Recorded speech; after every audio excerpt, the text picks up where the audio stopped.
in questo amore buio, pieno di uomini. Via, via, entra e fatti un bagno caldo. C'è un accappatoio azzurro, fuori piove un mondo freddo e...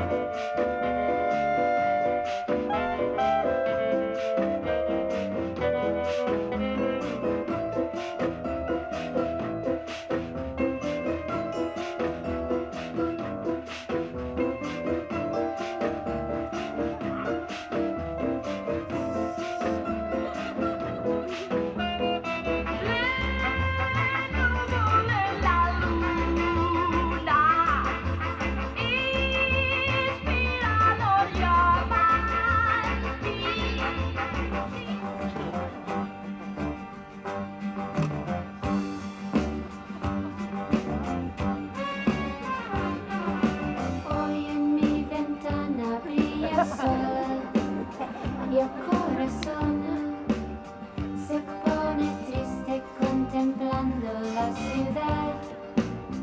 ¿Por qué te vas? Como cada noche desperté pensando en ti y en mi reloj todas las horas vi pasar. ¿Por qué te vas?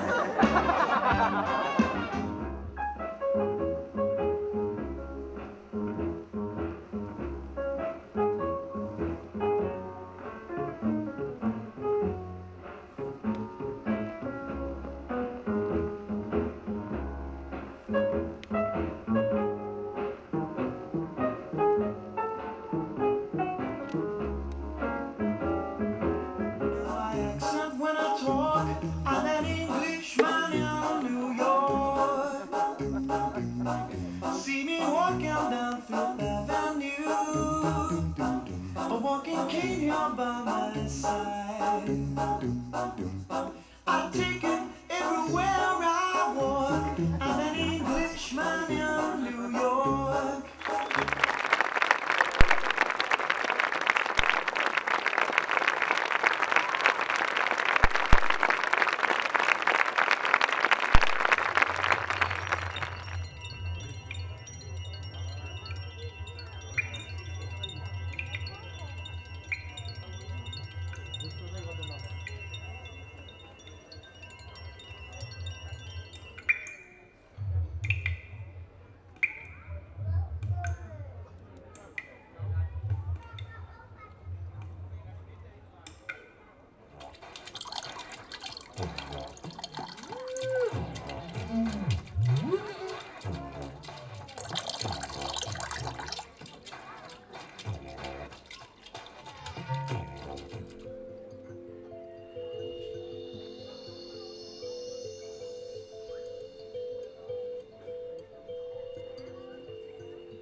De toi, une station là, gestation, geste, geste, décuplé de, occupé de ton souffle, de ton.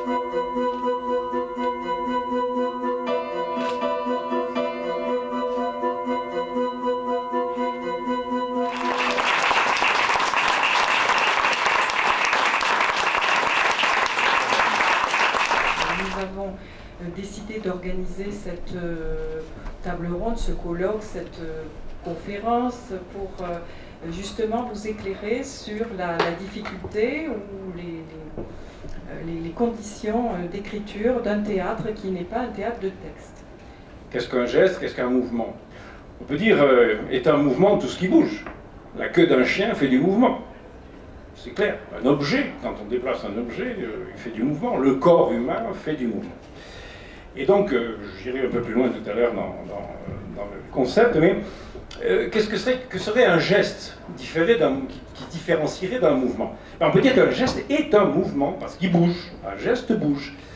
Mais à la notion de geste, on va attribuer beaucoup plus souvent des notions d'évocation, de signification, d'efficacité. Le geste est en général limité dans le temps et dans l'espace, alors que le mouvement, il peut être beaucoup plus, peut être continu, il peut être permanent et continu. On a vécu 8 ans en compagnie à deux, et puis on s'est dit, on aimerait bien élargir la compagnie à plusieurs acteurs. Donc on s'est dit, où est-ce qu'on va? On va au théâtre ou on va à la danse? On a pris rendez-vous aux deux. Et on est allé à la danse. Et on nous a dit, c'est très intéressant ce que vous faites, mais vraiment vous ne faites pas partie de l'esthétique du ministère. Sous-entendu, on subventionne les écritures chorégraphiques, mais pas, la danse chorégraphique, mais pas la danse théâtrale. Joseph Natch, à l'époque, était dans la même situation que nous. Donc on est allé voir au théâtre. Oh, on nous a dit, oui, on va vous trouver une petite place, pas de problème, entre les clowns, les marionnettistes, tout ça. Et puis manque de peau, l'aide à la création se faisait sur texte et dialogue. Voilà. Nous on est deux, donc chacun en plus est rempli forcément d'images qui ne sont pas tout à fait les mêmes, de désirs qui ne sont pas tout à fait les mêmes, même si voilà, ils sont parfois partagés, parfois ah bon, ça t'inspire ça, pourquoi pas, alors essayons aussi ton point de vue. C'est très enrichissant, voilà, j'imagine que ça a été un peu la même chose pour vous, d'être deux. Pour revenir à ce processus d'écriture, on a commencé avec ces partitions de mouvements, qu'on appelle des partitions de mouvements, donc comment on va d'une sculpture à l'autre, comment on articule ces schémas, comment on les redynamise en changeant vitesse et poids, tout simplement. Et à partir de cette écriture, on a commencé à s'interroger sur qu'est-ce que ça racontait. Bon, bien entendu, on a élargi notre champ de recherche autour des écritures pour aller aussi regarder quelle était un peu l'histoire de Camille Rodin. On n'a pas voulu vraiment faire quelque chose d'historique. Et on a commencé à se nourrir des images et des lettres qu'ils ont échangées. Il y en a quelques-unes qu'on retrouve aujourd'hui de Rodin à Camille, très peu de Camille à Rodin. Et à travers cet univers-là qui était assez torturé, parce que les lettres de Rodin racontent beaucoup de souffrances, de culpabilité, de regrets, on s'est dit quand même, on ne va pas faire quelque chose qui que dans cette souffrance. Donc on est allé en chercher dans l'époque, qu'est-ce qu'il y a d'autre dans la même époque, comme histoire d'amour, de lettres, d'écriture. Donc on a élargi un peu les cercles, on est arrivé aux lettres d'Apollinaire Alou. Et là, on a trouvé les contrepoints à ces lettres de Camille Rodin, parce qu'elles étaient des lettres qui étaient remplies de sensualité, de joie, une sorte de feu d'artifice, de déclaration d'amour. Je réfléchissais par rapport à ce que vous aviez dit. Pour moi, il y avait deux types d'écriture quand même. Il y a l'écriture avant et l'écriture après le processus de création. Avant, par le biais de dossiers ou on veut expliquer notre projet, donc on va essayer de le nommer, on va essayer de donner envie, et puis on va expliquer plus une démarche. Ensuite, on va passer au plateau et créer, et puis après, alors nous, personnellement, un peu par paresse, on filme, et puis on se dit, voilà, parce qu'on a besoin de la mémoire du spectacle, tout simplement, juste pour nous deux. Personne ne verra ces vidéos. Après, on va filmer la représentation bien aussi pour pouvoir communiquer dessus. Donc il y aura une autre étape de film. Donc ça aussi, on peut se dire... Mais c'est pas parce qu'on aura filmé ces représentations que le spectacle, lui, ne va pas continuer à évoluer. Donc certainement, il faudra refilmer. Après, il y a un autre moment aussi, on va être obligé d'écrire le spectacle, c'est pour communiquer avec notre équipe. Parce que dans le processus de création, dans le processus d'écriture, on aura besoin d'une table, d'un papier, d'un stylo, mais on va avoir besoin des acteurs, on va avoir besoin d'un technicien, d'un compositeur, on va s'entourer aussi d'autres outils, amis, compagnons. Et donc le technicien, il va avoir besoin d'écrire le spectacle. Nous, on va l'écrire pour lui, donc il va faire une conduite, ça va être encore un autre type d'écriture, et qui est assez intéressant parce que lui aussi va nommer des choses d'une certaine façon. Donc c'est plutôt l'addition de toutes ces écritures qui vont faire qu'un spectacle vivant va pouvoir trouver des repères.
since that night. We've been together, lovers at first sight. It turned out so right. You look nervous for strangers in the night.